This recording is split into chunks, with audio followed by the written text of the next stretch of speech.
Donc dans cet exercice, le 223, on s'intéresse à un énoncé donné à l'X en 2017.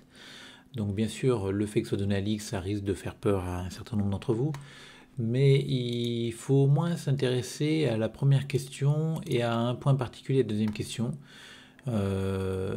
qui sont tous les deux relativement intéressants, même dans un cadre beaucoup plus général que l'X.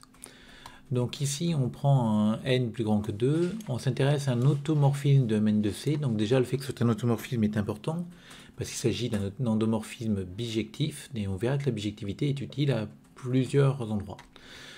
Qui vérifie cette relation, donc phi de AB égale phi de A fois phi de B. Donc on demande dans une première question de déterminer phi de n. Donc le but ici, c'est de se servir de cette relation-là, pour retrouver une équation vérifiée par phi de n qui nous permette de le déterminer. Donc l'idée c'est déjà de faire apparaître du in. Donc ici on pourrait se dire tiens, et si je prends a égale b égale in? Pourquoi pas? Mais si on prend a égale b égale in, on va obtenir que phi de in égale phi de in fois phi de n. Donc phi de in carré égale phi de in. Ce qui nous donnera finalement pas grand chose, si ce n'est que phi de n est un projecteur. On ne peut pas, je vous rappelle, simplifier par phi de n, parce que là on a une équation matricielle, et on aurait le droit de simplifier par phi de n si et seulement si phi de n était inversible, et là on n'a aucune information sur ce genre de choses. Donc ici l'idée c'est de se dire, ben tiens, on va quand même faire apparaître un in, donc on va prendre b égale in. Donc on a phi de a du coup, égale phi de a fois in, c'est phi de a fois phi de in. Et donc, en factorisant, j'obtiens que phi de a, facteur de in moins phi de n, égale 0. Donc, ce qui m'arrangerait beaucoup ici, c'est d'avoir un phi de a qui soit inversible. Mais comme phi est un automorphisme, je sais que je peux atteindre n'importe quelle matrice de Mn de C. Donc, à limite, je pourrais prendre n'importe quelle matrice inversible. Il y aura un a tel que phi de a égale cette matrice inversible. Alors, plutôt que prendre n'importe quelle matrice inversible, je vais en prendre une en particulier qui est très agréable, c'est la matrice identité. Et comme phi est un automorphisme, encore une fois, il existera tel que phi de a égale in. Et c'est ce a-là que je vais prendre, parce que mon équation ici est valable pour tout a dans Mn de C. Je vais m'intéresser justement à ce a-là qui vérifie phi de a égale in. Et donc, en remplaçant, cette fois-ci, on a in, facteur de in moins phi de n égale 0. Et donc, cette fois-ci, on obtient bien phi de n égale in. Donc vous voyez, l'idée ici, ça va être de se servir de cette relation-là pour remplacer a et b par des valeurs intéressantes qui vont me permettre de trouver la valeur de phi de in. Et l'idée de départ, qui est une idée intéressante, de remplacer a et b par in, ne marche pas parce qu'elle me permettra juste d'obtenir que phi de in égale phi de in carré, et donc que phi de in est un projecteur, et c'est tout, pas plus. Donc il faut faire autrement. Donc ensuite, dans une deuxième question, on vous demande de démontrer que phi de EI est un projecteur de rang 1.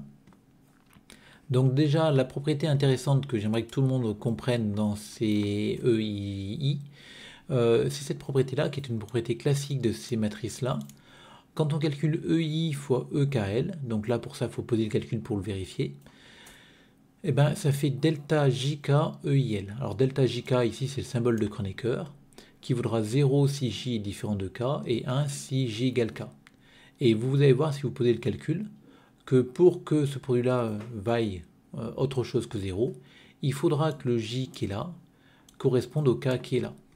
C'est-à-dire que la colonne sur laquelle il y a un 1 dans cette matrice-là corresponde à la ligne sur laquelle il y a un 1 dans cette matrice-là, pour que ça ne fasse pas 0, ce qui est assez logique parce qu'on voit bien que le coefficient 1 ici sera multiplié par le coefficient 1 qui est là, si et seulement si la colonne sur laquelle il est ici correspond à la ligne sur laquelle il est là. Bon, enfin peu importe, posez le calcul et vérifiez cette relation-là, et il faut l'avoir en tête dans ces exos qui portent sur ces matrices EIJ. Donc notamment, du coup, en particulier, quand je calcule EI fois EI, le I correspond au I, bien sûr, donc ça me fait EI. Et donc du coup, quand je calcule phi de EI, ça me fait phi de EI, donc phi de EI au carré. Et donc j'ai bien une matrice de projecteur, parce que phi de EI vérifie la relation phi de EI égale phi de EI au carré. Alors ce projecteur n'est pas nul. Pourquoi? EI est non nul. Et on sait que phi est un automorphisme, donc en particulier il est injectif. Donc phi de A égale 0 si et seulement si A égale 0. Et comme ici EI est non nul, et ben phi de EI va être différent de 0. Donc du coup le rang de phi de EI est au moins égal à 1. Bon, on n'a pas l'égalité encore, mais c'est au moins égal à 1. Deuxième chose qu'on peut remarquer, c'est que si je prends I différent de J, et je calcule EI fois EJJ, ben cette fois-ci I différent de J, là, donc avec ma formule avec le symbole de Kronecker, ce produit-là va faire 0. Donc la matrice carré 0. Et donc quand je calcule phi de EI fois phi de EJJ, avec la formule vérifiée par phi ici, ça me fera phi de EI EJJ, donc phi de 0, qui fait 0 parce que phi est une application linéaire. Donc voilà, alors pourquoi on s'intéresse à cette relation-là, c'est parce qu'elle va m'être utile dans la suite, et je vais essayer de démontrer que C puissance n, c'est la somme directe des images de phi de EI pour I variant entre 1 et n. Alors quel est le but de démontrer ça? Moi je voulais démontrer que j'ai démontré que le rang de phi de 8 est moins égal à 1. Donc chacune de ces images-là est dimension au moins 1. Si j'arrive à démontrer cette décomposition en somme directe, j'obtiendrai que n, c'est la somme des dimensions des images de ces trucs-là. Chaque image est de dimension au moins 1. J'en ai n, donc la somme sera au moins égale à n. Et si on veut l'égalité, ben on aura l'égalité si et seulement si chacune des images est de dimension exactement 1, c'est-à-dire ça me dira si le rang de phi de i est égal à 1. Donc on va essayer de démontrer ça. Donc on va raisonner par analyse synthèse. Donc on va prendre un x dans C puissance n, et on va supposer qu'il existe un yi dans image de phi de i, donc pour tout i variant entre 1 et n, tel que x égale la somme des yi. Alors comme mon yi je l'ai pris dans cette image-là, ça me dit que yi s'écrit sous la forme phi de ei xi, où xi est un élément de C puissance n. Donc parce que c'est dans l'image. Donc du coup j'ai obtenu l'écriture x égale la somme des phi de ei xi, et pour tout j dans un n, je vais composer par phi de EJJ. Donc j'obtiens à gauche phi de EJJX, et à droite, parce que phi de EJJ est linéaire, enfin c'est même une matrice, bon c'est pas un produit matriciel, j'obtiens la somme des phi de EJJ, phi de EI, XI. Et ce qui va m'intéresser, c'est ce produit-là, entre les deux matrices, et on sait que ce produit-là est nul dès que J est différent de I, c'est ce qu'on a démontré juste au-dessus. Donc du coup, dans cette somme-là, il va me rester plus qu'un seul terme, le terme où I égale J, et donc j'obtiens que c'est phi de EJJ, phi de EJJ, XJ. Et on avait démontré aussi que phi de EJJ, phi de EJJ est égal à phi de EJJ. Donc ces deux matrices-là, on les regroupe en une seule, c'est phi de EJJ. Et donc finalement, j'obtiens que phi de EJJX, c'est phi de EJJXJ, qui vaut YJ par définition de XJ. Donc finalement, si ma famille YI existe, alors pour tout J dans un N, mon YJ c'est phi de EJJX. Maintenant, je vais faire la réciproque. Donc là, en fait, dans l'analyse, on a démontré que si elle existe, alors elle est unique et c'est celle-ci. Réciproquement, il faut que je vérifie que mes YI ainsi définis sont bien dans l'image de phi de EI, mais ça c'est évident, vu que ça s'écrit phi de EI fois quelque chose. Et surtout que la somme des YI est bien égale à X. Donc on calcule notre somme des YI, c'est la somme des phi de EI X. Donc c'est la somme des phi de EI X. Et comme phi est linéaire, c'est aussi phi de la somme des EI. Et la somme des EI, regardez comment c'est écrit. Pour E11, j'ai un 1 en haut à gauche. Pour E22, j'ai un 1 en position 2,2, etc. Et donc quand on fait la somme des EI, on tombe sur IN. Donc finalement, la somme des YI, c'est égal à phi de IN fois X. Et phi de IN, on avait démontré dans la première question que c'était égal à IN. Donc finalement, la somme des YI est bien égale à X. Donc par analyse synthèse, on a bien démontré que pour tout X dans Cn, il y a un unique couple YI qui appartient à im de phi de EI tel que X égale la somme des YI. Et donc on a bien notre décomposition en somme directe voulue. Et donc on conclut comme indiqué.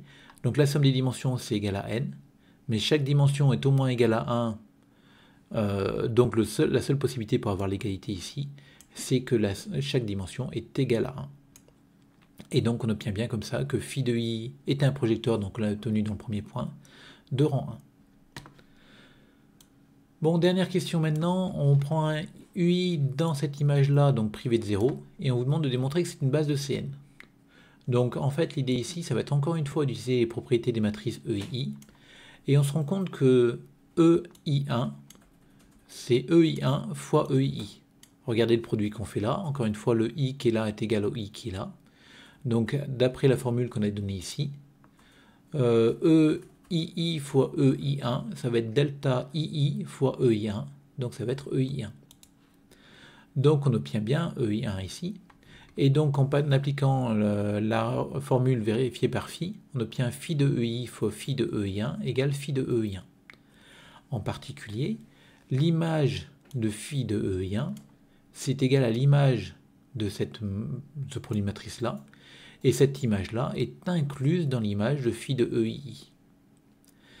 De plus, phi de EI1 est différent de 0. Pourquoi? Parce que EI1 est différent de 0 et parce que phi est injective. Donc la dimension de l'image de phi de EI1 est au moins égale à 1. Ici, ça me dit que c'est au plus égal à 1 parce que cette image était de dimension 1. Donc finalement, la dimension de l'image de phi de EI est aussi égale à 1. Et donc par inclusion et égalité de dimension, j'ai bien l'image de phi de EI1 qui est égale à l'image de phi de EI. Alors du coup à ce moment-là, je me dis que j'ai gagné, parce que on avait démontré la décomposition en somme directe dans la question précédente, on a démontré ça. Et du coup mon UI, je l'ai pris dans cette image-là privée de 0. Donc mon UI, la famille contenant que le vecteur UI, c'est une famille libre parce qu'il y a un seul vecteur non nul, composée d'un élément de l'image de phi de EI, qui est un espace de dimension 1, donc c'est une base de l'image de phi de EI. Et comme on avait cette décomposition en somme directe, on sait qu'en regroupant des bases de chacun des espaces, on obtient une base de Cn, et donc U1, Un, c'est justement le regroupement d'une base de chacun de ces espaces, donc c'est une base de C puissance n.